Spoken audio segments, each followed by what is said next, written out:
Hey 3DMJers, this is Andrea Valdez, and you are listening to the 3D Muscle Journey podcast. This is Q&A session 18, and it is our 180th episode. As we do every 10th episode, this is an audience-supplied Q&A session where we do our best to answer as many queries as possible within the best of our abilities. Today, I'll be doing the asking, and Alberto Nunez and Eric Helms will be doing the answering. A couple questions from this episode came from the case study Q&A page on our website, which you can always find at 3dmusclejourney.com/QA. And the rest of them came from responses to our Instagram stories. So if you don't follow us there, please do so. Our handle is at Team3DMJ. Topics covered in this show will include managing or decreasing soreness, considerations for training twice a day, protein absorption versus utilization, goal focus versus goal achievement, advice for people who never feel ready to compete, Alberto and Eric's personal supplement routines, conventional versus sumo deadlifts, ideal length of a massing phase, how the team feels about shorter preps without refeeds, and the possibilities of making muscular gains after 40. Let's go ahead and get into it. As always, if you have any feedback or comments on this episode, go to 3dmusclejourney.com or to our YouTube channel at youtube.com/team3dmj and leave it under podcast number 180. Here is Q&A session 18 with Eric Helms and Alberto Nunez.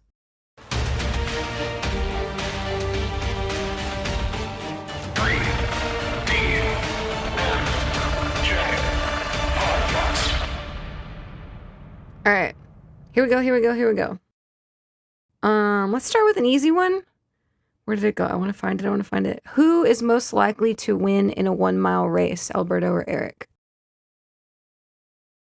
Oh, man. I've been waiting on I would normally say Alberto because I think he hikes more and is more physically active than I am. And I'm currently in a powerlifting block, so I don't do a whole lot of anything that would generate much of a cardiovascular response. I tend to have a slightly better endurance capabilities than I like to make public. So. Oh, we're hiding. Okay. Yeah. You know, well, here's another way to answer. What's the best bucket. mile time that you've ever ran? I think the most impressive thing is when I did cross country for a year on the side, just for funds, because I wanted to break 5 minutes in the mile. On the side of what? Of your bodybuilding?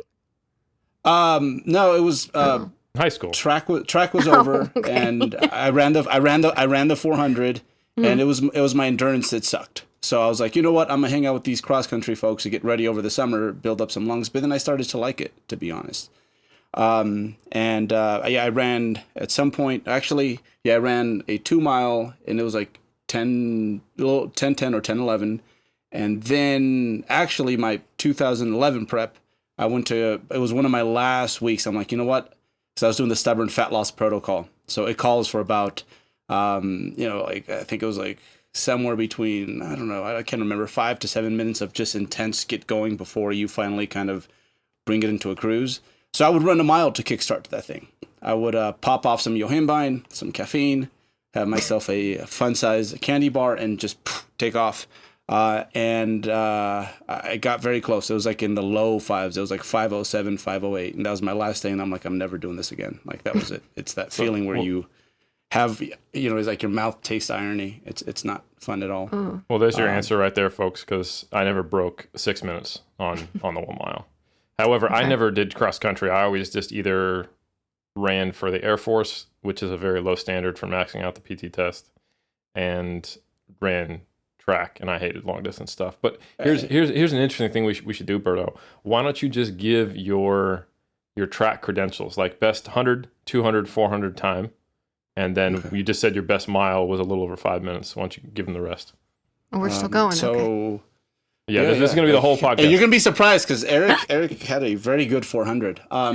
So in middle school, I was in the like high 11s in the 100. But then I got to high school, and we had a bunch of seniors that, because I took a 3-year hiatus from track and field. So I did it last year of middle school, and then I didn't do it again. And all these kids were like running 10s. So they're like they've been with the program for a while. You're gonna have to find something else because they've earned these spots. So so I didn't get to test it out, but I'm pretty sure it was somewhere in the like high-ish tens in high school. But we just had too many of those guys. But I ran the 400, and I would break 50 every here and there if I was motivated and like the runners were quite fast. I'd try to get after it. But yeah, that was my best, and then tried it in college, but it didn't work out. Did you run the 2? Bodybuilding. No, I didn't run the 2. I didn't run the 2. The 2 kind of freaked me out because I relied a lot on like pretty good technique, and I'm like, ooh, I don't know if my start's good enough for the 2, because those 2 guys, they're really good at the start, and they have some good endurance as well. And the curves are hard, and you have 2 curves in the 400. You have 1 in the 2, and if you mess that up, it's like in a good field you're kind of done.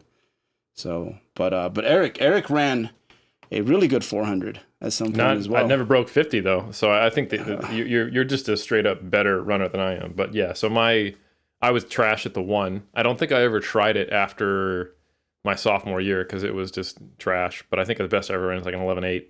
And then my best 200 I think was 23 high, which is basically the same speed as the 100 maintained. Yeah, that's really good. Yeah, and that's what made them think, why don't we just put you in the 4, because you're not fast, but you can maintain it. And then my best 400 was, I think it was 51.7. Oh, that might have been my best relay time, but it was 52 low was what it was. I was consistently running. As a 400 meter runner. And then the coach for at our school and at Folsom High, once you go to the 8, then you switch to the endurance side of the track team, and it's a different coach. And his name was Coach Gregson, and he would he like when he saw me run the 4, he'd come over and try to poach me. And he was this guy who was tall, mustache, funny voice, always wore like the really, really short shorts. And be like, hey Eric, you want to consider running the 800? And I'm like, no, get me away from this guy, Coach Morning, who's our sprint coach. But I probably would have been a good 800 meter runner based on the fact that the drop offs from the 1 to the 2 to the 4 were so small, and I just did not want to run for a long distance. Yeah. I ran the 8 once, and it was one of those where like never again. That's terrible. Okay. Yeah. Nah. Do we feel like we've settled that? I think we finished this whole podcast. I think people know. Okay, we'll see y'all next time on the 3D. Yeah, Berto's faster is the answer, and probably pretty much any distance, I think. Okay. Thank you for settling that. It was weighing on me for a long time. We should have an old man race at some point, and both of us tear both y'all are going to tear. I know everything. Yeah, groins are going to be pulled. The least hammies. number of tears is who wins. So I can guarantee you I would tear my hamstring. It's just anything else, is the question. Oh, jeez. Did y'all see? Never mind. The Shelly-Ann Fraser Price. I know Bert saw. He follows track. Oh yeah, we just Mama, 34 years old. Yeah. Ooh. So she's the fastest woman alive. Yeah. I mean, she's got a chance at that record, and that record is from 1988. FloJo, so that's right? been around for a while. FloJo's was it 5.4? Was that the 10.49? I think. Oh, okay. I think 5.4 was what she did in the Olympics, because the 4.9 was the trials, if I recall correctly. Yeah. Right. But anyway, only a tenth and a half second away from breaking FloJo's stuff, which is crazy. So crazy. It's also crazy. This is a bodybuilding podcast, so we're gonna. Everyone is. I've always enjoyed it when like the Summer Olympics run parallel to like my contest prep, because it's really short, but just like you're like vibing off these athletes that they put everything into this. I cry it don't so matter much what the sport is. Yeah. During the Olympics. There's always a good story that will get you. Yeah. Okay. As an older bodybuilder, next question. As an older bodybuilder, do we all just have to resign to the fact that we are going to be sore all the time? Besides the obvious, like drinking water, taking supplements, nailing proper peri-workout nutrition, etc., what are some ways you manage muscle and joint soreness? Good question. So for muscle soreness, I think that this is going to sound counterintuitive for me to tell you to train the muscle group more frequently when you're older, but I think split up your volume, because it's probably that you can't handle quite as much volume per session. But you can leverage the repeated bout effect by, like currently, let's say you're training on upper lower split, and that is you're doing 8 sets for a muscle group on Monday and then 7 sets on, let's say, Thursday. I'd say train it 3 days a week and do 5 sets on each day. You might actually find you have less soreness. There's actually a study, I want to say first author Gomez, 2018, where they compared a body part split versus a 3 times per week full body kind of split per muscle group. And if you look at the soreness metrics, they just rated soreness on a scale of 0 to 10 for each muscle group. In week 1, both groups were kind of around like 5 on average across all the muscle groups.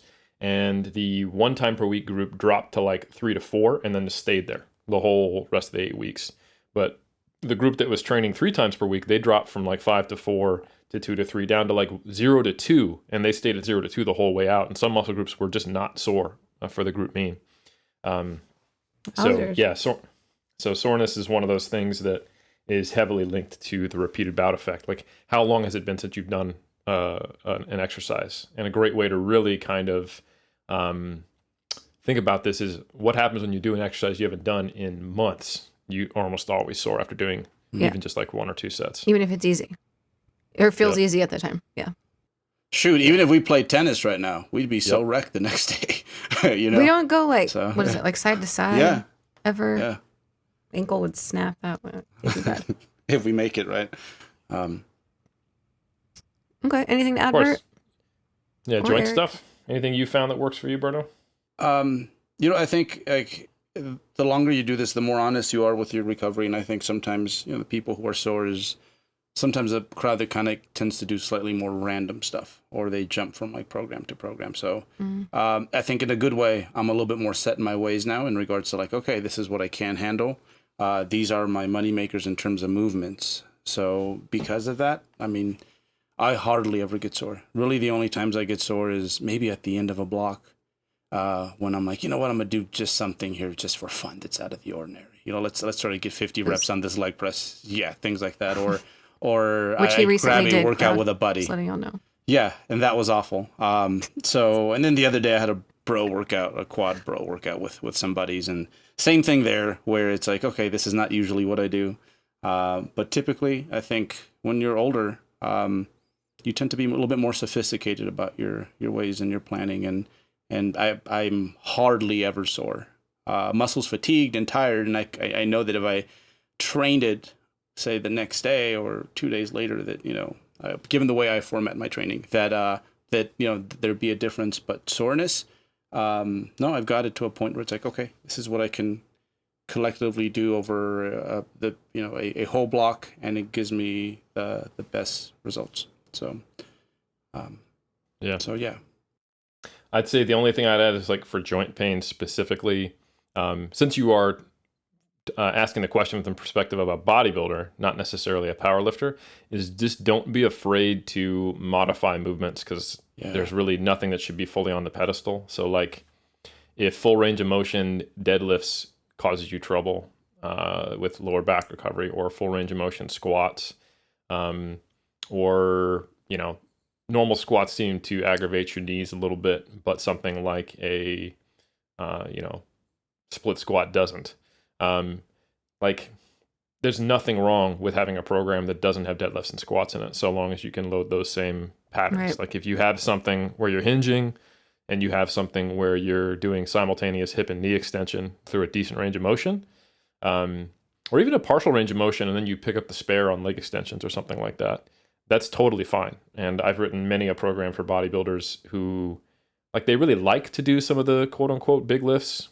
They enjoy it, but at a certain point in their career, they can do it, but they have to manipulate frequency or volume, or just live with a level of joint pain that they don't want to, and it stops being worth it. Mm-hmm. For example, Jeff actually just got back into squatting because it became worth it again.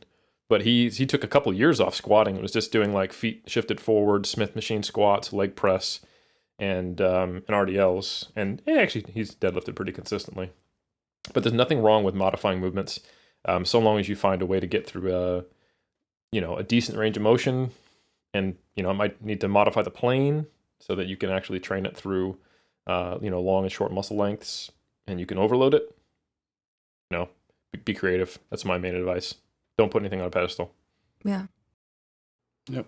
I found that as I've gotten older, my warm up and cool down matters a lot more, a whole lot more than it used to, 10 years ago or whatever. That would be another thing to consider. I like being sweaty before I start. Yeah, that's actually like most of the. It's a funny thing, like in the quote unquote evidence based community, like we had foam rolling and like we killed stretching, that got canceled, and then foam rolling became the only thing you need to do, and then now that's gotten canceled.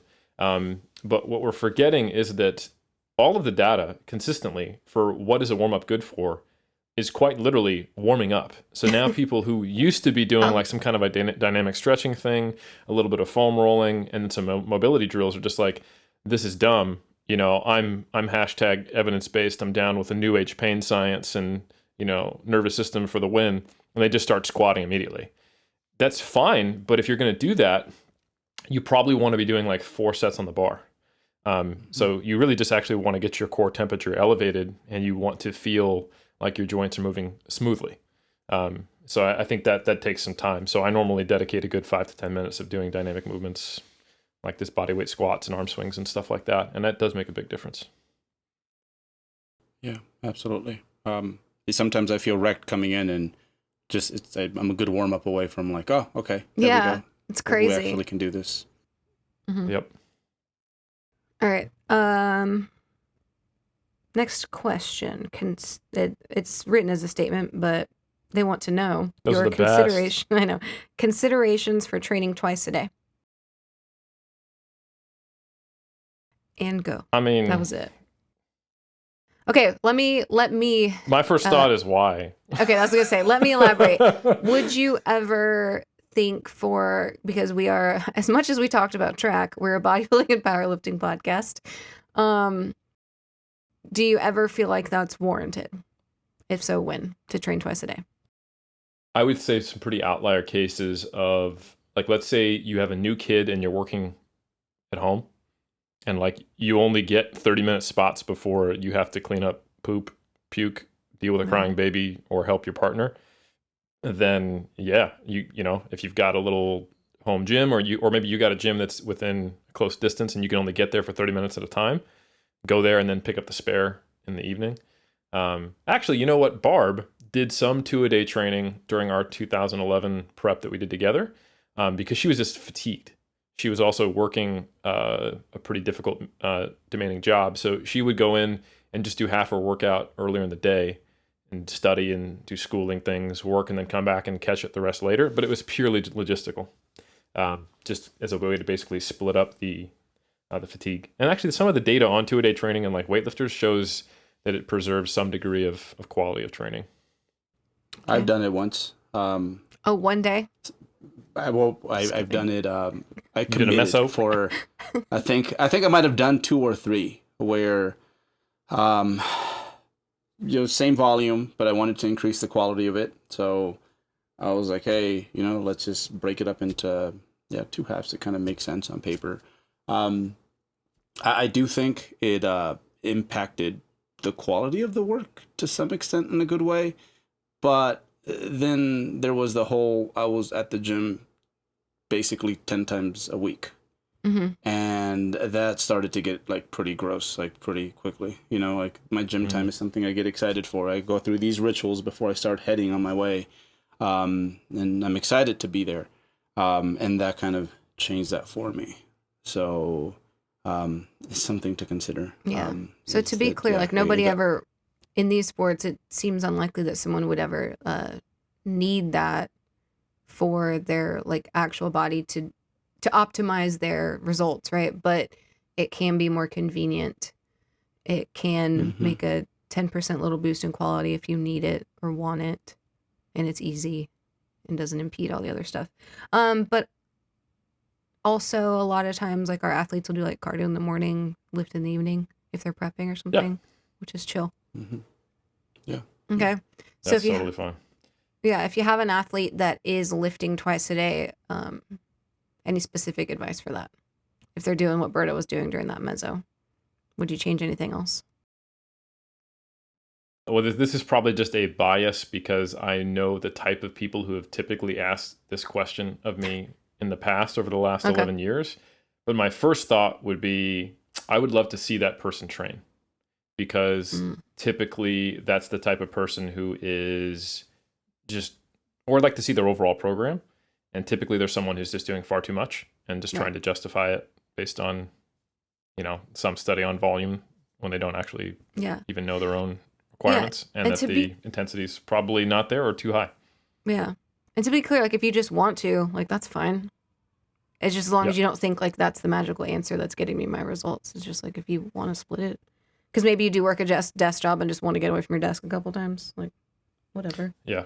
Let me take you through the logic train real quick. So Let's hear it. Frequency is basically, in my opinion, most of the time a function of volume. Because the latest data we have would suggest that frequency is a pretty minor player independent of volume. But it's useful when you don't match volume. That's when you actually start to see higher frequency programs performing better than others. If you look at the latest meta-analyses, it's when they don't control for volume. And that's kind of what happens in the real world. Like most people don't go from a 1 times per week to a 2 or 3 times per week frequency with exactly the same volume. They typically have a slight increase in volume. So if we think about it from an ecologically valid kind of like real world scenario, frequency is a great way to be a vehicle for trying higher volumes. So that means when I hear someone going, I want to take my frequency to training twice per day, I think, oh, your volume is probably way more than you could possibly need. Or your volume isn't high enough for that to be beneficial or a necessary vehicle.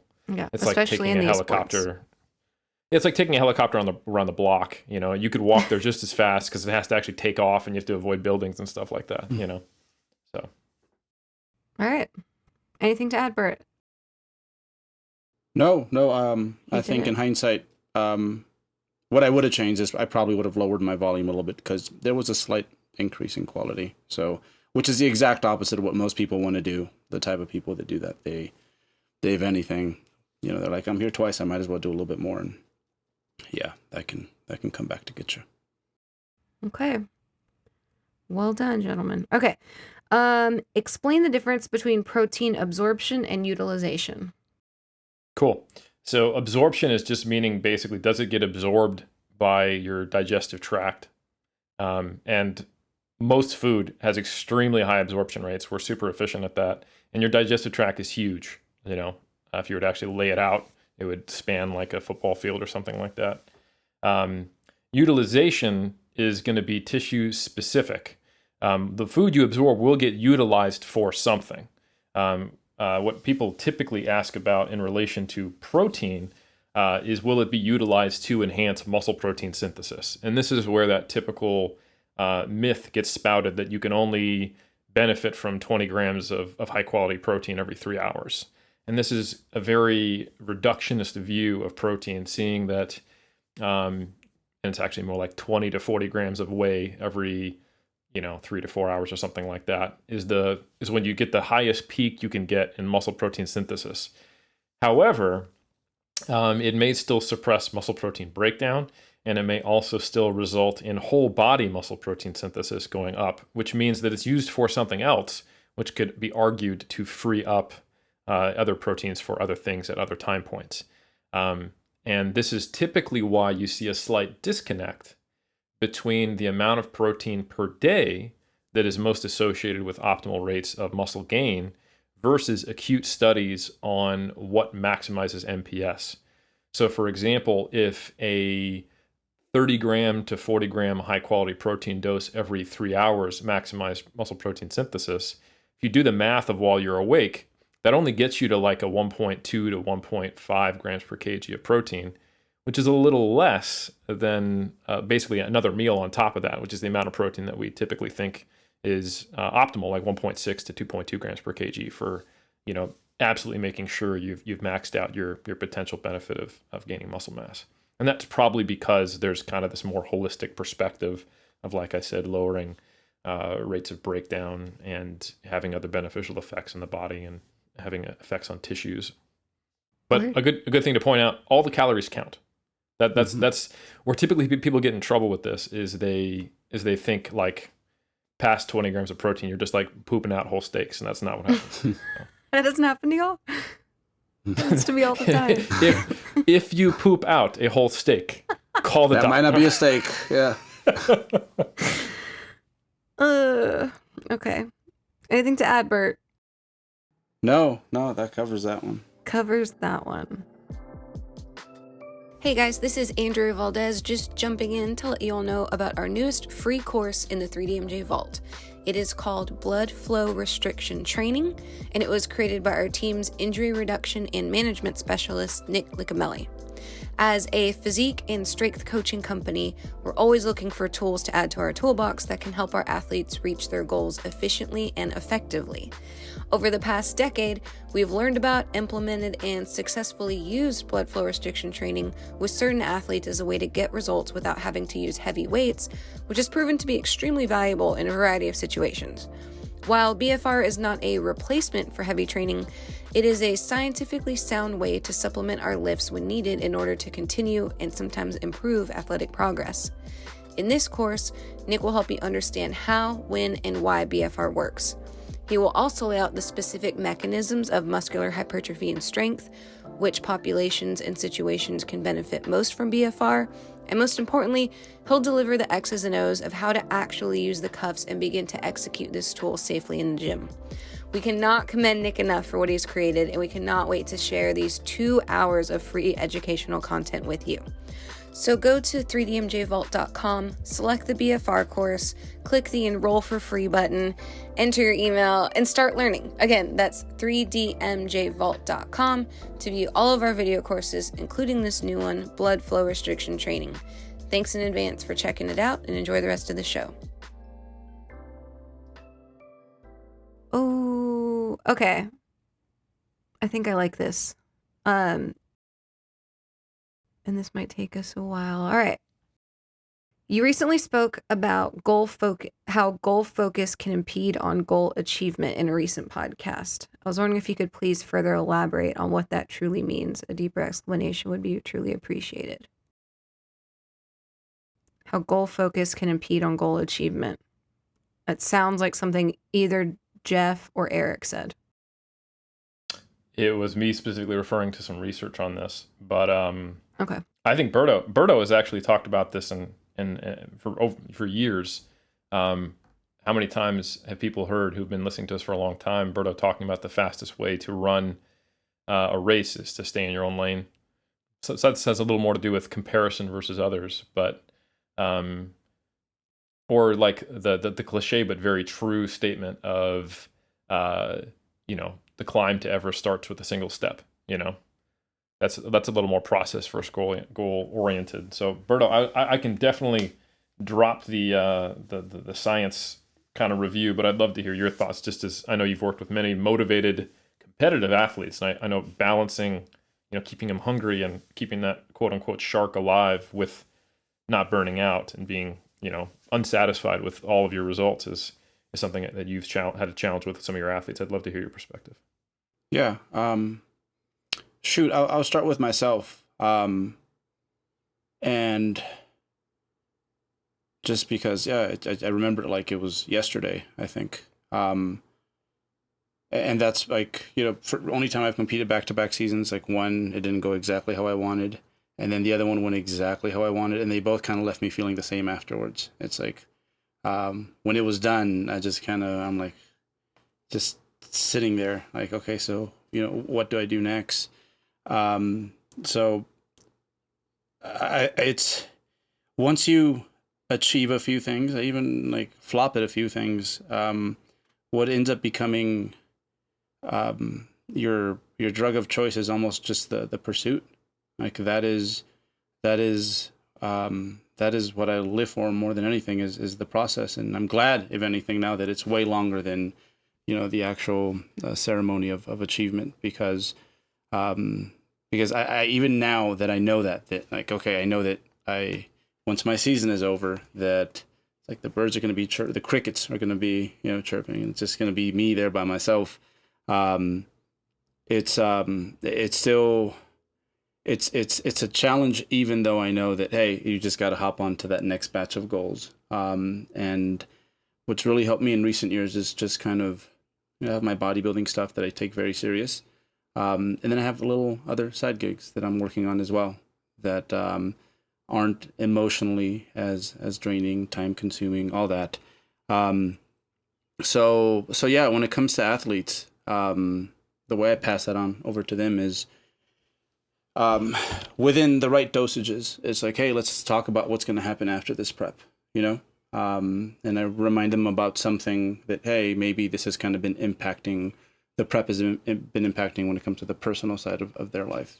It's like, hey, you're going to get to, really work on that. Or, hey, like the fact that you brought this up a couple notches in your priority list has made you realize that, man, this other thing was really lacking, and you just kind of abandon it. It's like, hey, we get a chance to go back to that. So there's always work to be done when you think about it, and the thrill is basically going in there and getting your hands dirty, and I'd say believing that you can't commit to set goals for like long periods of time, because that is why most people don't get there as often as they'd like. It's like they have issues having the endurance. And to me, I think that's because again, this is just bodybuilding. It isn't, but it is. And that's why it's a safe place to like play these sort of games that run parallel to some of like life's really serious stuff. So yeah, that's my 2 cents on that. Nice. It's a good 2 cents. 3 cents, really. And man, I'll give you a nickel. Wow. So Wow, Bert. Free refill. There we go. Hey, there you go. But yeah, just to kind of give some empirical support to what Berto is discussing anecdotally, and what I've certainly seen myself as well, is that if we kind of want to understand like what happens when you start to focus on the outcome or the long-term goal all the time, or the reward, the light at the end of the tunnel, rather than maybe looking at the walls while you're in the tunnel and going like, oh, there's some cool artwork in here, or I really appreciate walking, or something like that. There are some downsides. So there's a classic study that was done by Lepper and colleagues in like 1973 that would never get approved today, which I've talked about a number of times, so I'll be quick. And it was done on either preschoolers or kindergartners, I can't remember. But what they did is they came into this school, and the kids were doing various activities, so they looked at the kids who were drawing. And one of the groups of kids drawing, they separated, and they went, all right, we're just going to watch them and see how many started drawing now, and then at the end of the study, how many are done. But the other 2 groups, they gave a reward to. One group, they gave rewards to who drew the most, but didn't tell them they were in a competition, just gave it to them at the end. So it was just like, hey, Timmy, guess what? This whole time, we've been coming in to see who drew the most. You drew the most. Here's a sticker. But the final group, they told them, hey, we're going to give rewards to those who draw the most.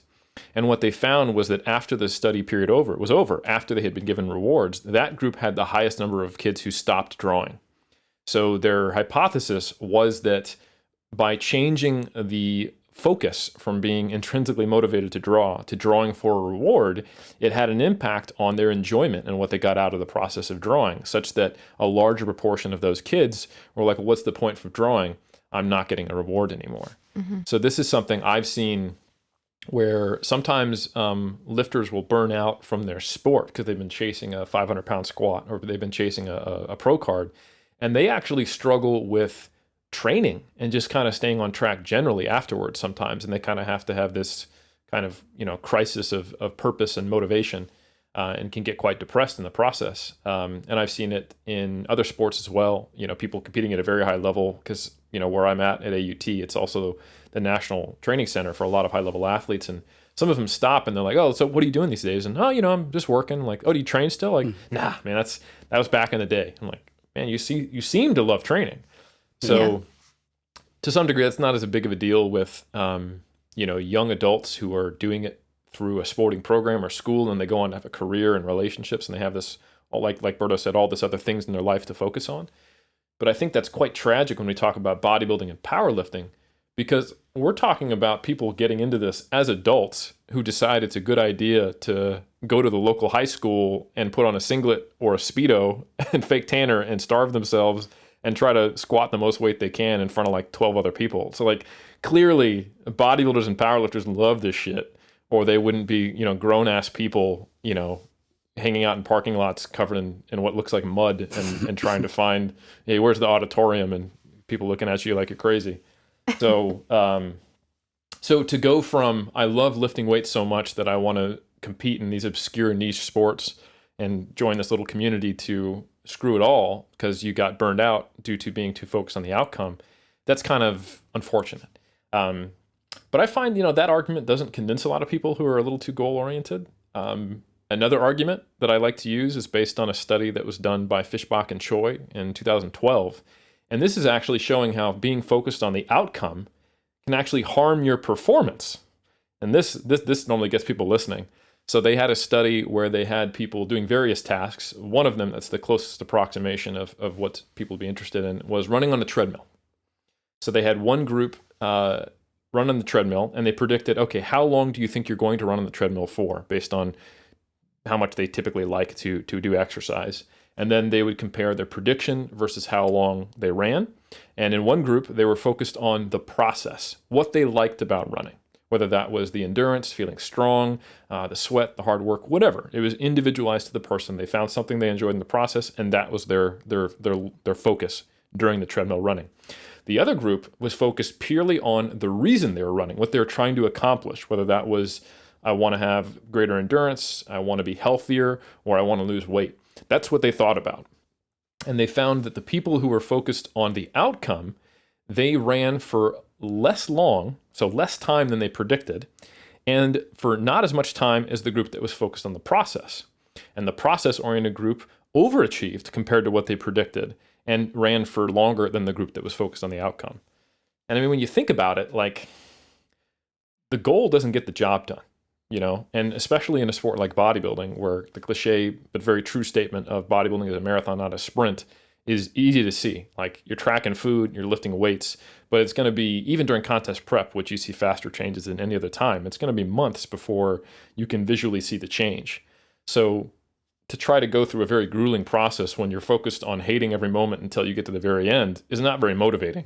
But if you can fall in love with the process of your sport, then it can keep you in the game. So I think hopefully that helps people understand where that kind of psychology is. Yeah.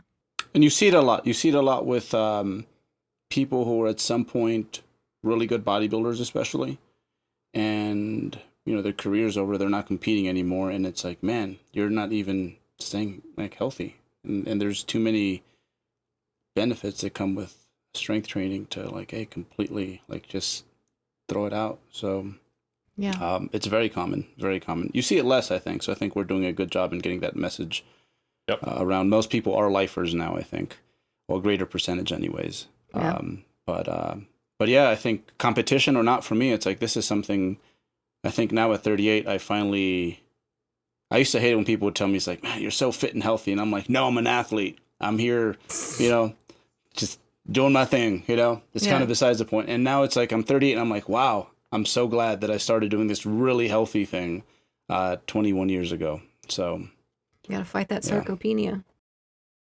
And I think that's actually an important point, is that the first kind of move towards having a better attitude towards competing for me was simply not focusing on winning, but focusing on improving and just being focused on progress, which is great. That's kind of going back to what Berto said, or what I quoted Berto for, of, keeping your eye. You don't win races by looking at the lanes next to you. That's great. Now you're no longer focused on comparing yourself to others, which we know is just a great way to be unhappy with no matter where you are, because there's almost always someone better. But even then, I think you have to then transition to not being addicted to progress, because we will all eventually hit our last PR. We will all eventually look back and be like, oh, I was better that season, because we get old and die, How dare you. So if you're always kind of keeping that same mindset Berto had, no, fuck this, I'm an athlete, I'm just about performance, screw health, then you're going to find yourself at some point in probably your 40s for most people, to where you've kind of plateaued, maybe your 50s if you're among the superheroic likes of, Marshall Johnson or Dave Rick Superman. Or you might have an injury earlier and you're done in your 30s, unfortunately. But nonetheless, you're going to hit this point where you could argue that resistance training is more important now than it was when you were 20. Like you're just starting to have the early onset, like sarcopenia, osteoarthritis, your metabolic, health is a little bit lower. And you're like, you know what I'm going to do? Nothing. So Yeah. I'm an athlete, and I if I can't get better, why even train? And I think while like focusing on progressing yourself rather than beating others is a good first step, I think the next step is to really find a love for lifting for just its own sake, regardless of how you compare to your previous self. Great job. That was really helpful. And I'm going to kind of flip it a little bit to a sort of like oppositely related question of asking if you guys have any advice for lifters who never feel ready to compete in a show or start a contest prep. So they're not super goal focused, or maybe they have this. I remember being there in my very early days of lifting, being like, man, that'd be cool to compete one day. And then like a year later, I met Chris Foss, who Eric knows, and like then it all kind of went to a thing. But I mean, I can think of 10 people in my head right now who have known the last 5 years that are like, I'll do that one day. But like that day never comes. Any advice for people like that? Go for it, Berto. You up first. I think there's a sweet spot with that because I think now more than ever, like the sport looks easier because of some of the new classes that are a bit more inclusive. Mm-hmm. So for a lot of folks, it's like, hey, they're like, I haven't been able to really stick to this whole gym life thing. So I think this will be the vehicle that transports me there. And I'm like, no. It's like let's just take a few steps back, and there's probably somewhere in the middle that is probably the perfect solution for you. So yeah, there's people that jump in too early, and then there's these other folks that, it's never going to be right. It's never going to be good enough. Yeah. And I mean, I same criteria that I give people when it comes to like, are you ready to compete? I'd say, I'd ask them that. It's like, so, to me, that's like, have you been training for a minimum of 3 years consistently? And at least 2/3 of that has been in a surplus. You have some fat loss experience with that last third, and it's been good fat loss experience. Like it's been decently successful. Maybe you didn't get peeled, but hey, you did well in executing it, handling your business, coming out of it. And then I'd say the other one is just a more positive body image than what you started with. And if you have those in line, at that point, it's just kind of up to you, man.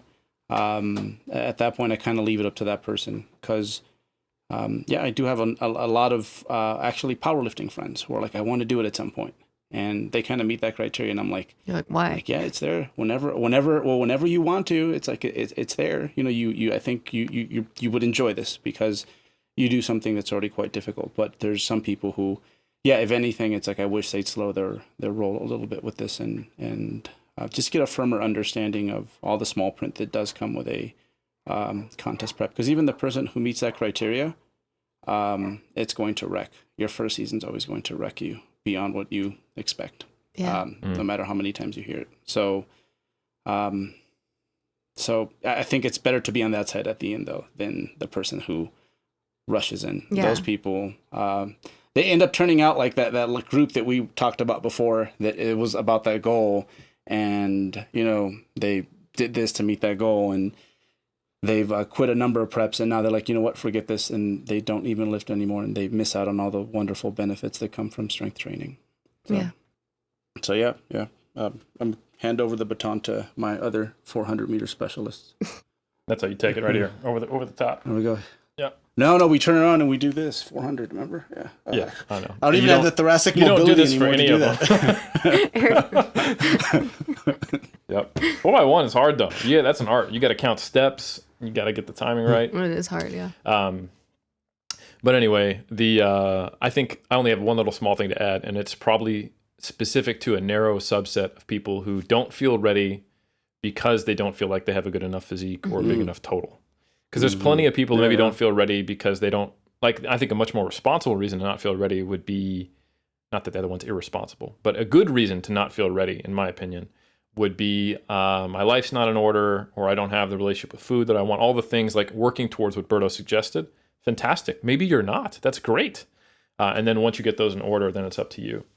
But I would say for the people who specifically feel like they haven't achieved some standard like they're of not being good ready enough. for this stage, I would say it's not your physique or your total that's not good enough. The problem and why you are probably not ready to compete is that before you have even entered the sport, you are already degrading yourself based on your achievements compared to others, and which is exactly what we want to avoid when you actually start competing. So if before you even become a bodybuilder or a powerlifter, you are being like, I'm a shit bodybuilder or powerlifter, I'm not good enough, you don't want to be like that, or the sport will just punish you. You'll feel even worse if you do get the guts up to get on stage, and then you will actually be comparing yourself, not hypothetically comparing yourself, and that'll be very brutal. So I think the answer to are you ready to compete if you don't think you're good enough is no, you're ready to compete based on your performance, because that's really not what the community values. We value, hard work and dedication and people pushing themselves. Well, we do. Yeah, I would say that's probably like if you go to any powerlifting meet, if someone grinds out a third attempt, it doesn't matter if it's 70 kilos or 270 kilos on the bar, you're going to get a lot of love. Yeah. And maybe to a lesser degree, because it's harder to directly see that hard work. But if you show up in shape at a bodybuilding show, even if you're under-muscled or don't have great symmetry, you're going to get some respect that, you put in the hard yards. But so yeah, of course it is still a sport. People will, winners are going to get more recognition than people who don't place as high. But I would say you're not ready because you are so focused on the outcome. And for all the reasons we talked about with the whole motivation process for outcome goals. So I would get yourself to the point where you're motivated to compete for reasons other than the outcome first, because then it won't be as important to you that you haven't reached some made up standard. Yeah. And you'll be able to get something out of the competitive process. It's funny. I can say that with all the sports that I've competed in through my life, none of them seem like as big a deal. Like, as bodybuilding did, like calling myself a bodybuilder, it was like putting on a hat that's like, and so I have to look this way. Whereas like before, if I just work out, then there's like no expectation from anybody. If I tell someone I play intramural basketball, if I tell someone that I run track, if I tell someone that I'm even powerlifting or whatever, they're like, you look like a general athlete. That's cool. But it was like when I vividly remember telling my roommate at the time, like, when I signed up for my show, I'm like, I'm a bodybuilder now. It was like a figure show, and I was like under-muscled and all this stuff or whatever. But I was like I remember that being a pretty big, like, okay, this is who you are now. Like, this is what you're supposed to look like now. And not that it should have been that way, but I've, again, competed. I can think of like at least eight other sports where it's like, yeah, sure, I'll sign up for that. But this one, it was like, for whatever reason, of course, maybe because you wear it everywhere, because it is your body, and because I'm a female in America on the internet. But it was like a really big step for me. And most of the people with this problem that I know of are females. Even though I know way more males in the sport, I can think of in my head as I'm reading this question and rolling through it, and the girls that I've met in the last like decade, there's a lot more, a larger percentage of the people with this eventual goal but forever fear tend to be females. Yeah, no, I think that's good advice. And I think that's good to hear for people to know that that's pretty normal if they're experiencing it. I don't know if that's advice. That was just my experience, and like it just feels heavy for whatever reason. Bodybuilding felt real heavy to me, and I can see that for a lot of others. Yep. But I guess I thought the implicit advice was to maybe treat it like other sports if you can. Yeah. To not make it become your entire identity. Thank you for pulling advice out of my just random story. Thank you. It seemed obvious to me. Yeah. No, it's good. But I think that's something. Well, I'm not a female. I definitely identify with that, because I took on the moniker and had to actively then take it on in the way I had to stay in the sport, I think. I'll tell you what, the people who are typically kind of like, do I do this? Do I not? Once you do it, they have all the respect in the world for you. So there'll be a lot of people looking from the sidelines. They're like, damn, Like it don't matter if you look like a bodybuilder per these made up standards, right? Yeah. They'll be like, damn, like I want to be like that person because they got up on the platform, or they finished off a prep. There's a lot of respect from the people who are in the sidelines, and at some point they want to be on that field too. Yeah.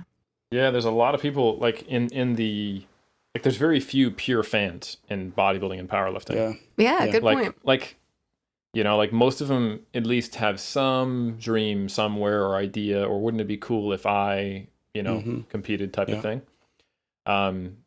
So I think, you will be the person who stepped in the arena, and that is valuable regardless of what happens once you enter it. And, Andrea, I was reflecting. I think most people, when they start with bodybuilding, they kind of make a deal with the devil that you can eventually change the contract on. But, the typical lore is, you make a deal with the devil and you give up part of your soul, but you get really good success. And I think that is the case because when you commit to doing a show for your first time, you get this injection of motivation in your training that really does propel you. Yeah. You get another newbie phase. When I first decided to compete in bodybuilding, my physique improved a lot. Yeah. In the short years after that, because I was like, I'm about this life. I have to be, because now it's who I am. And the downside is, of course, everything we've talked about when you see that as who you are. So then you kind of have to walk that back and try to retain the positive qualities and not the negative. But for anyone who is maybe thinking about competing because they don't know what to do with their fitness journey, or they want to find a new spark of motivation, you will absolutely get that if you decide to compete. But you're going to get a whole new set of problems as well. And just go into that eyes wide open. And if you can manage that, it can be a great thing. But yeah. Okay. I don't know if y'all want to answer this, but I'm going to ask it. They're asking you guys, what are your personal supplement routines currently? We could do it with the caveat or the disclaimer. This is just what y'all do. It's not what everyone has to do. It's not, all the things y'all say. That's pretty easy. Okay. I maybe 2 to 3 times per year, I actually get blood work that I pay for just to see a lot of different markers for my vitamin and mineral status. And based on that, I have modified. I don't take a multivitamin anymore. I specifically take zinc, magnesium, iron, and D3, just because those are the things that I've actually found I'm on the low end of normal or slightly below normal on if I don't, based on my dietary habits. So again, I would only recommend doing that if you actually get the blood work done and with consultation from a registered dietitian or a doctor. Disclaimer over. In addition to that, I take the kind of the standard stuff. So creatine monohydrate, I take 5 grams on days I train afterwards. And then I take a pre that has caffeine, citrulline malate, and beta-alanine are the ingredients that I mostly care about. Boom. Roasted. Your turn, Bert. Let's see. I don't get blood work done.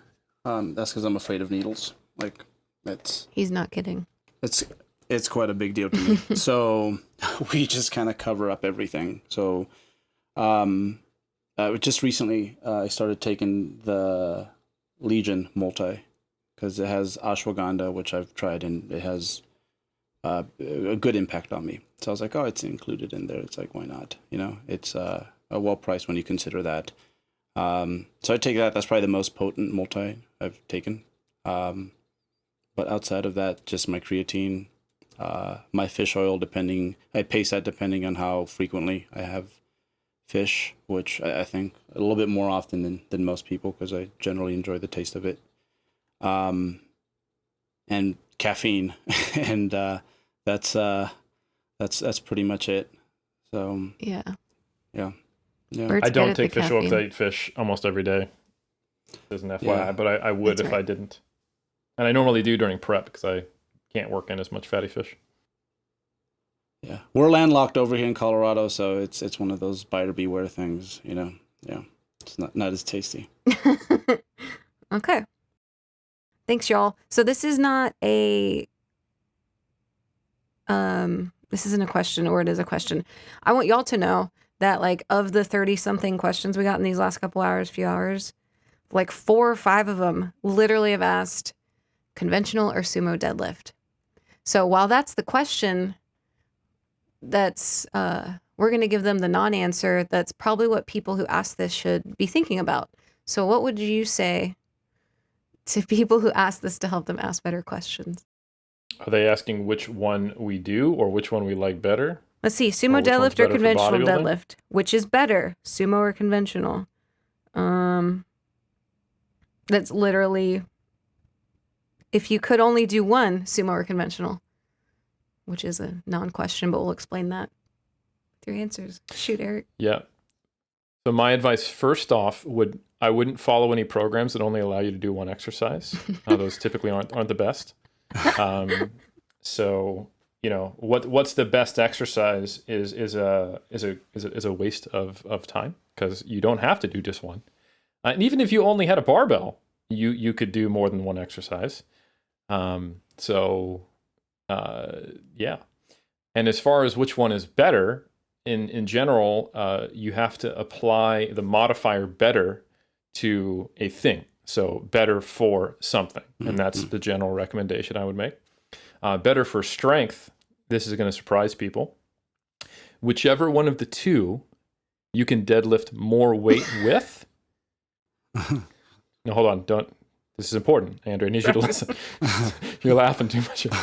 So if you can deadlift, I'll just give an example because I think it's probably easier to explain that way. If you can deadlift 200 kilos conventional, and here's the tricky part, but you can deadlift 210 with the other version, what you would do is you take the larger one, subtract the other one, and then you'll see that there's a positive number, then that's the one you should lift. If it's a negative number, then use the other one. So that's for strength. And we're going to get hate mail now and get doxxed for being I just like to have fun. No, but in all seriousness, they're very individual, and people like to say like, hey, if you have certain like limb ratios, etc., you should do one or the other. But there's a lot more that goes into it than just limb lengths and ratios. There might be like, do you have a history of back injuries that one is better for or not, or aggravates? Also, like maybe you have the limb lengths that are great for one lift, but you don't have the hip structure for it, which you can't just see looking at someone. Like I've met a number of people who, like, oh, on paper, you're great for sumo, but they just can't abduct their hips and externally rotate to any good position. And they kind of look like someone landing poorly in ice skating or something like that. So yeah, it pretty much just comes down to trial and error and which one can you do reliably. And for bodybuilding, you don't even have to choose one. If you have like, arguably, if you're really well built to deadlift, they might not even be a great movement for bodybuilding, because that means it's really poor range of motion. So you might be better with something like a good morning or an RDL, or something else. Yeah. And if the answer is which one do we do, I do sumo. And the answer is why? Because I get hurt less often when I do sumo, and I can lift like 40 kilos more sumo than conventional. Nothing, Bert? Berto, I know you have some huge insights here. No, I think that covers most of it. Which one really got me. with, right? That really solved all the problems. That was what we were missing. We'll have that on the video description, the formula. I mean, they buy a slightly different musculature, but I mean, as a bodybuilder, you have so many things to pick from. Yeah. Like that's and like, why not take advantage of that? So it's a hinge movement to me, right? So there's plenty of other hinges that that you can do. So yeah, don't limit yourself to those. I hardly ever deadlift. When I do, it's sumo for the same reasons that Eric mentions. That I can, my lower back's happier with sumo. I can lift a little bit more weight, and that's fun as well, even though I don't have no current powerlifting goals. But yeah, I was actually describing, and this is a little off topic, but a few of my athletes, their goal is glutes, and I told them that, hey, you know what, when it comes to drug-free glutes, like some of the best glutes I've seen have been at USAPO National like warm-up rooms, where I'm just like, man, I want to get everyone to sign a form, and I'm like, I'm just going to come around with the creeper cam and just show everyone y'all butts, because they're quite butts. impressive. Yeah. And it's crazy because like there's an argument that maybe the the deadlifts off the floor might not be the best hinge, right? For the majority of people, if we're just our main thing here is muscle growth. But these athletes have developed with these, I guess you could say, we'll call them, bronze through silver medal on the tier list lifts. Some really impressive hamstrings and glutes, and a lot of that has to do with the fact that the name of the game in powerlifting is like progression. Like it's like if you want to do your thing, it's like you have to find a way to just keep doing that with your lifts. So when it comes to picking a movement, and I think especially the case for hinge movements, I'd say presses are probably afterwards. I think a lot of our main event movements when it comes to our big six should be the movements that because you have this luxury as a bodybuilder.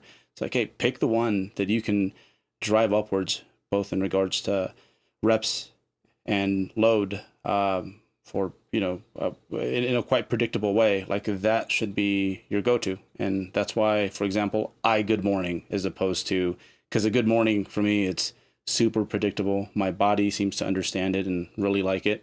So it's simple. It's like, I'm just going to do good mornings. So, when picking movements, that's how I go about it. And that's how I pick my main event movements. It's like, hey, what is predictable? What doesn't get me hurt? And what can I progress with in a relatively predictable way? Cool. For the list, and some of the, sorry. I also, last thing I want to say is some of the arguments against deadlifts that are out there are normally related to range of motion characteristics.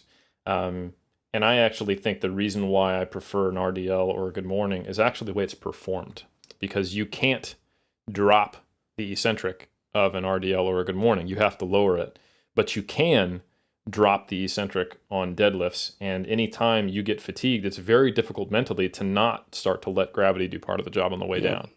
So if you want to use deadlifts as a bodybuilder and you feel like they do give you a decent range of motion and they have a good feeling and your back is safe and you like lifting heavy and that's fun, awesome. Just make sure you put a little control on lowering it to the floor each time.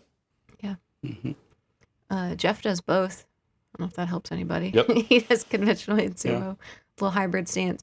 But for the listeners, the next episode after this, which we have already recorded, episode 181, actually Nick and Jeff go into a whole lot of kind of what Berto was saying, like, well, actually both y'all, like, why would you pick a certain exercise? And it might help with the thinking process that goes beyond it, because this or that, I would argue, is almost like never a real question. Almost never when it comes to like a human body, right? As with training, there's usually like an option 3, 4, 5, or 6, or like a combo option or something. So I can literally think of no scenario where you could only choose to do sumo or conventional, or not another exercise. Yeah. Or same with like, should I carbs or fats? I don't know, both, neither, some, none. Like, so they're just not real questions. But that took me a long time. I mean, like 5 years into it. I mean, how long were we looking for answers to those questions when we first started the sport? Like all of us, like a couple more questions. It's been like an hour. So, ideal length of a massing phase for an intermediate lifter to see big changes in body comp? ? That was the question. Berto. I've kind of changed my mind on this a little bit. Let's hear just a smidge over the years. I think now I like to have a less ambiguous of an intake when gaining, as opposed to a few years back. I think sometimes my rate of gains were too slow, where, I don't know, you'd pick a random month and it's like there was too many days there that were kind of like, I think we're walking that line just a bit too closely. Plus. Yeah, so I'd much rather have a rate of gain that in a given amount of time, it's like this was no doubt a good period of like for anabolism. So generally speaking, I don't like anything shorter than 6 months still, but I don't necessarily push people to go up towards a year anymore. So my goal is to have people make it to the 6 month mark. It also gives us practice for fat loss, which I think is a good thing. because every time the way it works is that, hey, you can push the athlete to maybe get a little bit leaner than last time because they're ready for it. And, all the all the creepy corners that come, with fat loss once you get past a certain body fat. And I think that's important, a lot more important than maybe I gave value to that task a few years ago. And that's because Instagram was booming and, you saw these ripped models. And that's how everyone wanted to live 24/7. But I'd say, yeah, 6 months. And I think most people with 6 months as the minimum, they're better able to put a good effort. It's kind of like a training session that's too long. The same thing with the gaining phase. It gets murky enough to the point where even if we're hitting PRs, it's just like they just need a different texture in their life. And so, yeah, I think 6 to 8 months is about right. Yeah, I completely agree. I think if you're making significant muscular progress in a shorter time period than that, you're not an intermediate. You're still a beginner. Yeah. Or you aren't great at identifying what is the difference between fat and muscle gain. And I think, yeah, I pretty much agree with Berto. There was a time when I was very spent a year and a half kind of maintaining the recomp thing. And I think it was largely motivated by solving the problem, quote unquote, of someone being really unable to deal mentally with gaining fat in the process of building.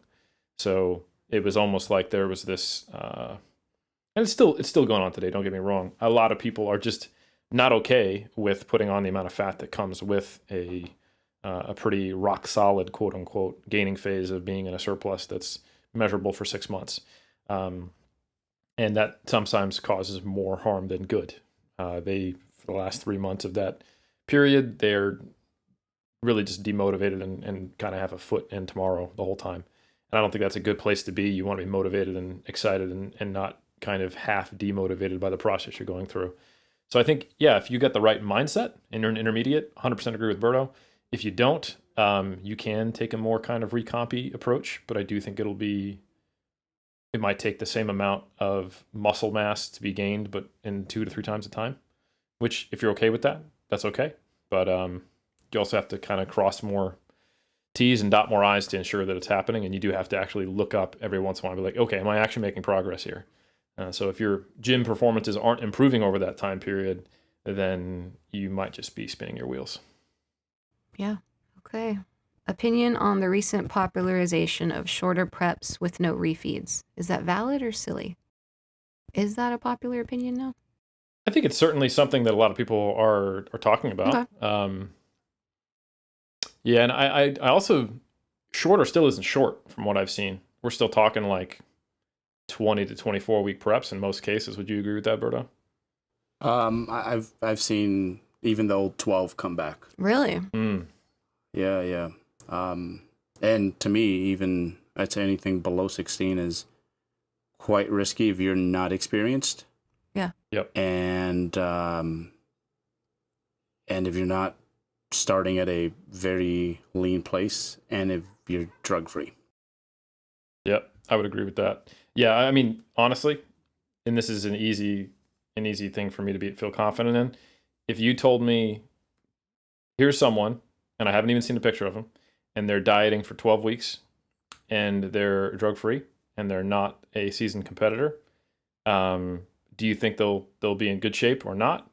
I would say 7 out of 10 times I would probably bet money that they would not be in good shape. Yeah.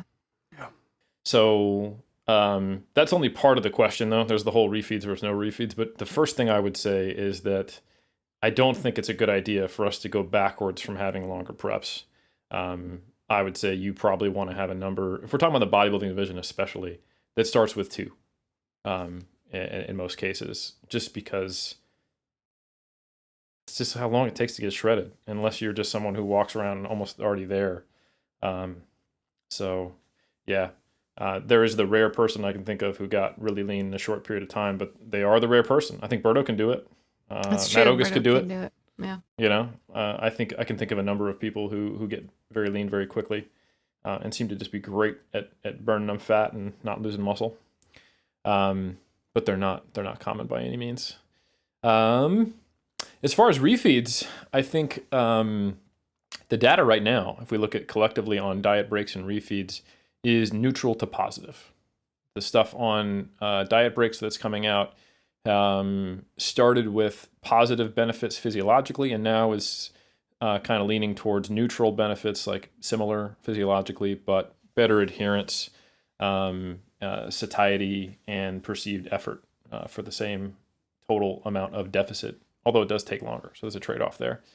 And then the data on refeeds, and I kind of have two thoughts on this. Right now, we only have like one real refeed study, and it's positive. It suggests better lean mass retention. That came out of Dr. Campbell's lab.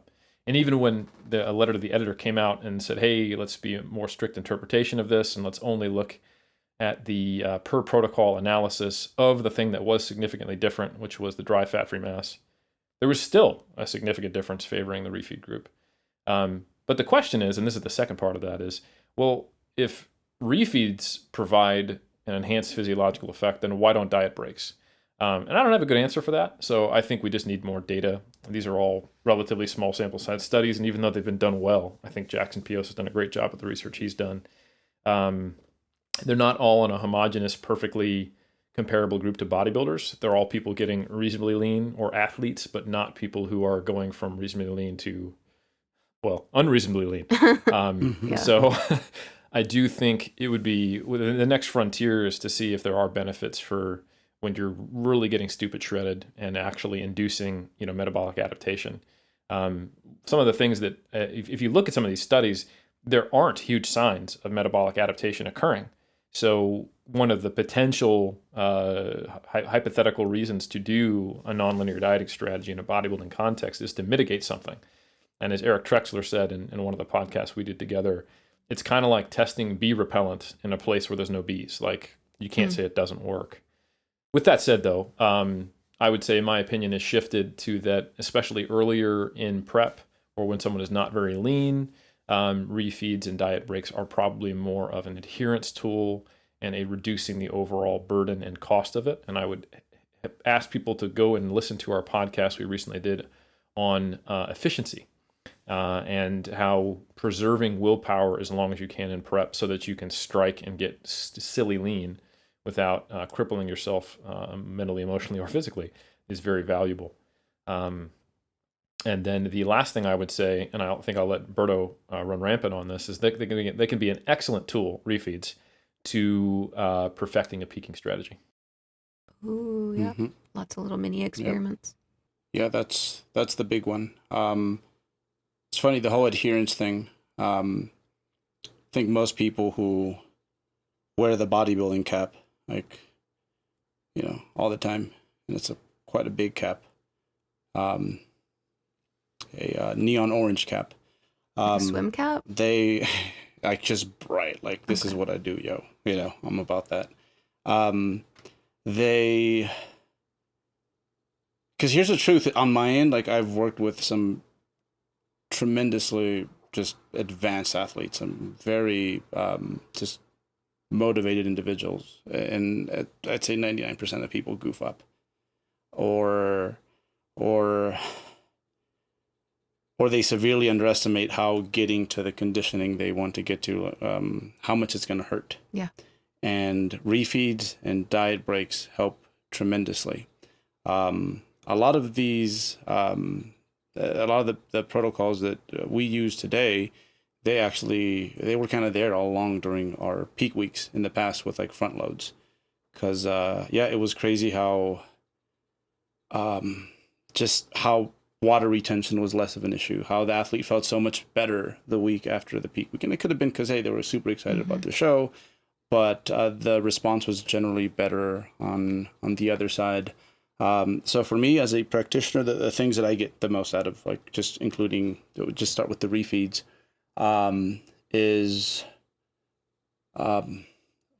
first of all, the scale is just a little bit more clear because water retention is less of an issue along the way. So if we can save, along the course of, say, a 20-week prep, ourselves, like, from making 3 adjustments, it's like, that's going to be a body that, like, there's like 3 less big dents on it at the end of the prep, which is going to make it look better, and it's going to make recovery on the other side a little easier. Also, the just how well it works with the training split. Like we have days off from our training. I think when I think of weight training, it's like, hey, like the act itself doesn't burn a whole lot of calories, but recovery, whoa, is it different when you're underfed? So having, I'd say, at the very least, one full off day from your training, I think that is a must if you can afford to. Maybe at the end, we might have to throw in some light cardio in there, but have that run alongside with a day where we're also eating at the very least enough calories, and in some cases, just a little bit above that. That does wonders for how much better we're able to maintain performance. Like I know that for a lot of my athletes coming off the refeed, it's like, hey, the first 2-3 days of our strength training, they're gonna feel pretty close to normalish almost throughout the whole prep, and that's quite the luxury to have 3 days where, if anything, I'm having to tell a lot of the athletes, like, hey, can you chill out? Because like we're pretty freaking lean right now, and you're doing some things that are just too close to what we were doing when we were 15, 17 pounds heavier. Yeah. So from those two perspectives, and just from the fact that they are going to, because on my end, I am like the towel guy. It's like when my athletes had enough, like it is up to me to like throw that towel because I want them to fight again. I don't want them to go in there and get completely clobbered. And what these refeeds do is, because, we read all the symptoms on our athletes, like even how fast they talk when they check in. Yeah. Like we're constantly there just looking at every metric to, make, yes, the best decisions for this prep, but just overall athlete safety and, being able to have them not just do one prep, but, do many preps and get really, really, really good at this. And the refeeds, yeah, they work wonders when it comes to how ready an athlete is to like, okay, am I going to push him for that next tier of leanness? So it's, I think early on, maybe you don't have to use them because I think for a lot of athletes, it's one of those things where to see big changes and weight come off at a decently fast rate, it motivates them and it makes them feel that, hey, we've built up enough of a buffer as we get deeper into this prep. But then there's athletes like me where it's like I don't get a whole lot of the symptoms, at least not early on, but my training means a lot to me. So if I can do something to have my gym sessions still feel good, at least the first half of the week, that matters a lot too. So pretty individual, but I think there is, it's not settled for sure. When it comes to the prep length, man, I think that, along with just respect for the energy balance equation, it's the thing that's changed the sport the most, especially on the drug-free side. And yeah, there is a point where it's like it's too long. It can get too long. But generally speaking, I think most athletes, if you were to ask them this question, like most athletes that are, say, 1 week out away from the stage, if you were to tell them, hey, you're not going to feel any worse, but would you add 4 more weeks to this prep at this point? You think 4 more weeks will make you better? Most of them would be like, yeah, I'll take those 4 more weeks. Like if we could move the show back 4 more weeks, that'd be cool. So, so to me, I think at minimum, it's like, okay, let's just say call 12 weeks. Like the everything goes perfect. You have the right physiology for this. It's like, it wouldn't hurt to add a diet break in there, just in case. So we'll throw in an extra week. And then how about this one? It's like, shit happens in life. Yeah. Stuff you can't control, right? It's like, where's your buffer for that? It's like, I'd rather be left hanging for like 3 weeks in good shape, eat up, which is, we've talked about that numerous times, as opposed to like, man, now like this timeline that was like very cutthroaty to begin with, now it's coming back to haunt me. And then the plateaus, a deficit doesn't go from like 300 to 0 in a week, but there's going to be weeks where we didn't make the progress we thought we would make. So for me personally, I'd say an athlete that's starting at a reasonable place, it's like, if you could give me 18 weeks, I would be very happy. If we can get it to start with a 2, I think you're more likely to have a very good experience. So, so yeah, it's just not settled. There's many things to think about before you decide to work your prep in this way because, it works for said athlete. Yeah. Mm-hmm. I think, yeah, a couple things is just reminders to everyone. If you look at the pyramid that I've, our general thoughts on what's the hierarchy of importance, it's still the only thing less important than it is supplements, So you 100% can do a refeed, diet break, free prep, and just focus on the size of the deficit, the rate of weight loss, and the macronutrient breakdown, and making sure you get in your micronutrients. And you could very well be optimal, and that tier of the pyramid that's right before supplements isn't just nonlinear dieting strategies. It also includes like peri-workout timing and number of meals per day. So like all of that together is still only only thing less important than it is, should I take ashwagandha? So the it's never going to be something where a study comes out and we go, oh shit, it is the magic, But I do think, like Berto said, it's not settled. And the next question, I think it begs the question, well, okay, what would it take for it to be settled? And this is something I recommend people ask themselves on things that they have a positive or negative bias towards. What would it take for research to come out for me to change my mind?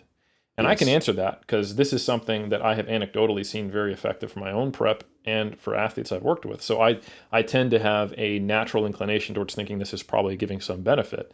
And I asked myself, okay, well, what would I need to see? For one, just a little more studies in general, just because of the low sample size. But two, some of the initial data that made me interested in refeeds and diet breaks is stuff on looking at luteinizing hormone pulsatility in women, which is essentially an early warning marker for disrupted menstrual cycles. And one thing that I've anecdotally seen is women who I prep using refeeds and diet breaks tend to hold on to their menstrual cycle for longer. And I would expect there to be some parallel perhaps, and maybe sex hormones in men as well. And there is data already showing that like one big ass refeed day doesn't restore luteinizing hormone pulsatility to the same degree as multiple days at maintenance. Like that already exists. So I think there's at least indirect evidence that would suggest that some of the symptoms of like REDS, relative energy deficiency in sport, might be improved by doing this. It may not actually have knock-on measurable effects on isokinetic dynamometer performance or lean body mass or fat mass changes, which is what the current data on diet breaks has not shown. But maybe that's why there is these subjective improvements, because it is having some other physiological effect that is not quite playing out in the metrics that we've assessed for performance and body composition, but may still be very well worth it for long-term career sustainability, health, post-contest recovery so that you could start an off-season better. So what would I need to see? I would like to see hormonal panels, looking at menstrual cycle regularity, and more subjective measures and things like sleep, illness occurrence, and other stuff related to REDS. That's what I would want to see. And then if that all came back and was like, nah, it's no different, it just doesn't occur during diet breaks and the thing takes longer, I'd be like, all right, it's not magic. Yeah. Not that I think they're magic. I forgot but, about sleep. I literally couldn't sleep through every day of prep that I didn't have a refeed. Or every night of prep. There you go. That's the only way I could sleep. It's not the best way to sleep, but during my refeeds, I knew I'm about to get double digits. Like I knew I could do that, Whereas on my low days, it's like, hope I go make to 5 sleep hours. at 1, wake up at 5, like, let's go. Yeah. Yeah. But not really, let's go. And the counter argument would be, well, if you had another 200 calories or 150 calories on your low days, you might get an extra 30 minutes of sleep so that it would actually even out in the end. That hasn't been my experience. No. I don't know if that is true. Not mine either. Not mine either. I need to get carb It's kind of wasted. my experience. My experience has been binary. Either I'm in, a deficit and I'm lean and I sleep terribly, or I'm eating sufficiently and I'm lean and I sleep less terribly but still terrible. So, yeah. But that with women, Eric, has been my experience to the point where a lot of athletes I get, they're almost mad. They're like, I still have my cycle. Yeah. And this is so annoying. And I'm like, no, this is everything is just gonna work so much better for us if we can keep it this way. Yep, that has also been my observation. And sometimes I like again. And okay, what's the counter argument? It would be, well, did these athletes used to diet really fast before they came to you? So we're changing both the time spent in deficit and depth of it.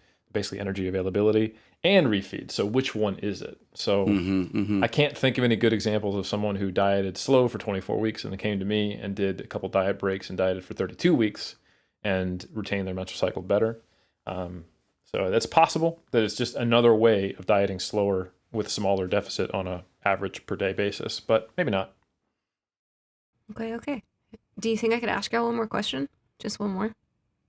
Hell yeah. Ooh, okay. Let's do it. You know, since y'all both just had birthdays and all, last question. Are muscle improvements still possible in your 40s, or is it all downhill? Because you guys are almost there. So we got to know. Ooh. They didn't say that. I'm 28. Oh. I'm 28. That's right. I forgot. How old are y'all now? 38, First. right? Y'all just turned 38? We're both Yeah. 38. Yeah. So first, there are studies on middle-aged men who start weight training and gain muscle. What's the definition of middle age? Is it 40, 50? Who do you ask? It's anything older than 38. Anything older than you. Okay. Got it. Correct. Got it. Next year, the definition will be anything over 39. So no, there are studies on men in their 30s to 50s where they start weight training for the first time and they gain muscle. So the obvious thing is to say, yeah, if you started lifting weights, there's even studies on elderly people gaining muscle. Yeah. Talking in their 60s and 70s and 80s. More studies in 60s and 70s where they gain muscle lifting weights for the first time. So the strict definition of an answer to that is yes, it's possible. I think what the person is probably asking is, hey, I've been lifting weights for a while, and now I'm in my 40s. Should I still be pushing for gains, or should I just hang up the towel? And the kind of the obvious answer is you won't know until you try. But if you assume you can't make gains and go to a maintenance program, then you will maintain because you're on a maintenance program, and you will never know if it's because of your age or because you stop pushing. your attitude. Yeah. So yeah, there's no, I think honestly, you're more likely to get so close to your genetic ceiling that will be the barrier than your age is the barrier, unless you start lifting really late in life. Yeah. Like if you start lifting in your 40s, you might hit an age cap before you hit the asymptotic slowdown that I'm so close to being as jacked as I can be that I can barely even see the change. But I think, like, if you start, there's actually, I can think of a number of natural bodybuilders who started lifting in their late 20s or early 30s who, by their late 40s, they became like monsters. Like Dave Gooden, I think, actually. Started lifting in exactly that scenario. Yeah. Yep. And he ended up being, at one time, the most prize money won natural bodybuilder in the WNBF and had won worlds. And actually, at 50, got via a Grand Masters win in an NPC show his IFBB Pro card. Yep. And then competed in the under 202 class at the body weight of like 165. I think at the time it was actually under 212. So. And he's probably the tallest guy on stage too. Yep. He didn't place very well, but just anyone who can compete naturally in IFBB at the age of 50, it's pretty impressive. So, Matt, I think athletes are just, they're able to push longer and longer now. We see this in even in power Every sports. sport, like yeah. Justin Lately, Gatlin, I feel like I've been noticing. I think he's a few months older than both Eric and I. This is a 100-meter sprinter. So he's out there with these like springy, chewy 21, 22-year-old dudes and winning races still. What was it? Fraser Price, that 34-year-old mom, just ran the second. So in our sport, since it's not a power sport, and realistically, like there's really only so much work that I think you need, like when it comes to hypertrophy. Like that, it's not like, like you can get a really good. I can still get a good session in like an hour, to be honest. Some of them, if I wasn't so chatty, that's how long they last. I think it's a little bit more gentle on our bodies than a lot of other sports because it should be predictable, like movements, volume, all that. Right. So, I mean, I'm still seeing progress, and I think the fun part about the situation is that part of it's my training age, and yes, my age. Now I have to be smarter. So it's giving me more incentive to hit the books, to try to figure out ways to keep progressing and be more efficient in the gym. I saw it with Jeff. Jeff was about our age when he literally had a 4 to 6 year streak where he was lifting heavier than ever before. It took him from a guy that, hey, I think you could be a pretty good pro, because that's kind of where we had him projected when he first won his pro card, to, like now when pros see Jeff's name on the list of competitors, they're like, God dang it, like, here we go. Like, this is going to get ugly today. So, yeah, and I suspect that it's just going to keep trending in that direction for a while, where we're just going to find just our sector as a whole is just going to get better at doing things. And this is going to obviously benefit everyone, but I think especially as you get older, where there's just less of a margin of error for a number of reasons. Like, I can't waste 2 years at this point, right? Yeah. I don't want to get hurt at this age, because getting hurt now compared to 15 years ago, it's a little different. But I think a big part of it is kind of, I don't like to think about what age I am. Like, I like to go in there and just, like, I was in a rut, I'd say maybe 2017, 18, where I was thinking about it a little bit too much. Where I'm like, okay, it's like you're a little older. It's like, I think you need to be a little bit more tamed, a little bit, I wouldn't say less ambitious, but it was disrupting my workflow for sure. And now it's just like, you know what? The aging process is going to take care of itself. I'm not going to worry about that anymore. And if I am like 53 and going in there like, this can be the summer that changes my physique sort of attitude, obviously that's not the case. That's not going to happen. I've done things very incorrectly if I do have a summer that changes like my physique. I'm gonna be pretty pissed off if that happens at 53. But yeah, pursuing it with that sort of vigor in some way, with obviously the wisdom you've earned, not just from bodybuilding, but I think if you're that age, just wisdom from other things in life. Yeah. Because at that point, chances are you're pretty good at something. Yeah. And you can apply that to what you're trying to do here. So I don't think about it. I try to get better at what I do year after year. And I guess I appreciate it more, because like that day where my last PR does happen, like it's a little bit closer than it was, yesterday, right? By a day, right? So yeah, appreciate what you do, and just, you got to be a little bit ignorant, I think, sometimes. Yeah. Yeah. I agree with 100% all of that. And if anyone just is feeling a little demotivated as they're approaching Berto or my age or older, or even maybe Brad and Jeff's age, who are now turning 50, just type into Google Dave Ricks open powerlifting and have fun. Because you can look, his first comp was in 1981 when he was 21. And for the next 10 years, he would work on getting a single ply squat up to hitting a 300 kilo single ply squat at the ripe age of 31, where most people think, oh, that's probably the peak of your powerlifting career. And there's actually data to support that. Early 30s is when people typically peak in powerlifting. There's a pretty big standard deviation on that. However, his highest recorded single ply squat is 352.5, and that occurred at the ripe age of, guess what? 51. So in the next 20 years, he put more than 50 kilos on a single ply squat. And you could be really pessimistic and say, nah, that's just single ply getting better. Well, okay. His best raw squat that I could find, because he did a whole bunch of single ply pre-era, was, let's see, at the age of 50, he hit a raw squat of 297. How many pounds? However, his PR, 297 is like 661. So he's incredibly strong. Don't get me wrong. Yeah. And then his best raw squat, though, is 325.5. So that's another 60 pounds added on top of that. And he did that one at 57. So moved from early 50s to late 50s and put 60 pounds on the squat. He's definitely not the only. I mean, shit. He's definitely an outlier, but he's not the only one by any means. There are numerous people who are better M1s and they are open. That's actually quite common. Like that whole, I think there's actually a study that looked at what's the peak age on average where people hit their highest total in powerlifting. And it's like 34 plus or minus some relatively large number. So if you're just even one standard or a standard deviation and a half out from that, that means you might be hitting your best total in your 40s. Yeah. I just hit my best total at 38. And I mean, maybe I'm going to hit the wall. I'm just done. But that's typically you'll be not how it middle-aged. goes. eventually.